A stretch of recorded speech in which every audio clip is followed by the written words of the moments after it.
Hello everyone, today we're gonna see how to connect WhatsApp with Bitrix24 via Twilio. Firstly, in your Bitrix24 interface, navigate to the Contact Center section.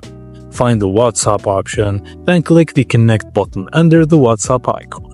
To complete the integration, you'll need 3 pieces of information from your Twilio account: account SID, auth token, and account phone number.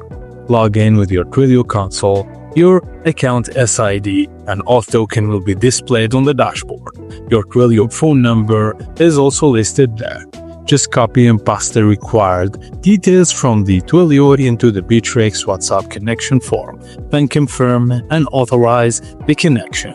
So incoming WhatsApp messages will appear in your Bitrix24 open channels. You can respond directly from the Bitrix24 Contact Center interface, and all conversations will be logged for easy tracking and team collaboration.